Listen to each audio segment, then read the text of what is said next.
আচ্ছা, ইদানিং যে চারদিকে মাজার ভাঙ্গা হচ্ছে, বিভিন্ন দরবার শরীফ ভাঙ্গা হচ্ছে, তো এটা কেন? আর এই মাজার শরীফ ভাঙ্গা নিয়েও কিন্তু একটা রাজনীতি রয়েছে, আর এই মাজার ভাঙ্গাটাও কিন্তু একটা মাস্টার মাইন্ড। তবে এই মাস্টার মাইন্ডের মূল নায়কটাকে নাকি খলনায়ক, আজকের এই ভিডিওতে আপনারা দেখবেন এই মাজার ভাঙ্গার মূল মাস্টার মাইন্ড।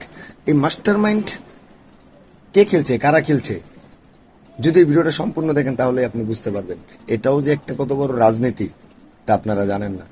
অবশ্যই অতি উৎসাহে কেউ কারো সাথে ঝগড়া বাঁধবেন না, কোনো মুসলিমের সাথে ঝগড়া বাঁধবেন না। তবে আজকের এই ভিডিওটা সম্পূর্ণ দেখুন, তাহলে অবশ্যই আপনি বুঝতে পারবেন। তবে তার আগে চলুন, আমাদের এক ছোট ভাই যুক্তরাষ্ট্রের কোন এক বিশ্ববিদ্যালয়ের পড়াশোনা করে সেখানে সহযোগী অধ্যাপক হিসেবে পড়াশোনা চাকরি করছেন। তিনি লিখেছেন, নারীর আজকে মন ফুরফুরা, বলা যায় দিল গার্ডেন গার্ডেন। দিল্লির বাসায় আজকে বহুদিন পর তার ছেলের পছন্দের বিরিয়ানি রান্না ঘরে ঢুকলো, একটা আইটেম চুলাই দিচ্ছে, আর ফাঁকে ফাঁকে টিভিতে ইন্টারনেটে চোখ বুলাচ্ছে। কি শান্তির সব নিউজ! কার শান্তির নিউজ জানেন তো? শেখ হাসিনার।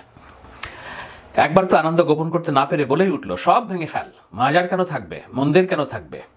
এইভাবে ভাঙতে ভাঙতে একদিন এই সোনার ছেলেগুলো আমাকে দেশে ফেরার পথ করে দিবে।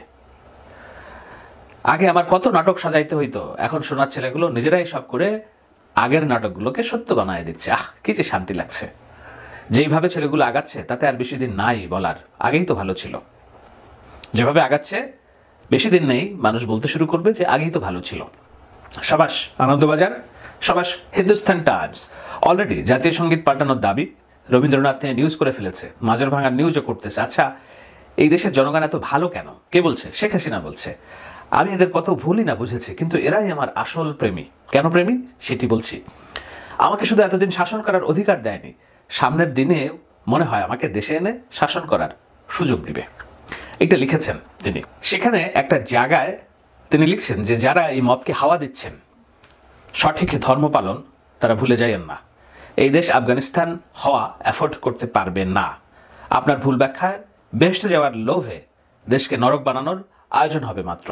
এদেরকে চিহ্নিত করে দৃষ্টান্তমূলক শাস্তির আওতায় না আনলে এই ধরনের মব দেশকে বিশ্বের সামনে একটা ধর্মান্ধ মৌলবাদী জনগোষ্ঠীর অভ্যুত্থানের যে বয়ান নানি ও তার সমর্থকরা দিয়ে যাচ্ছে, নানি মানে শেখ হাসিনা, সমর্থককে ভারতীয় মিডিয়া, সেটাকে প্রমাণ করেই ছাড়বে। কি প্রমাণ করে ছাড়বে? যে এটি একটি ধর্মান্ধদের অভ্যুত্থান। তারপর নারীর পাপ লঘু হয়ে যাবে। প্রতিটি হামলা পতিত ফ্যাসিবাদকে শক্তিশালী করবে মাত্র।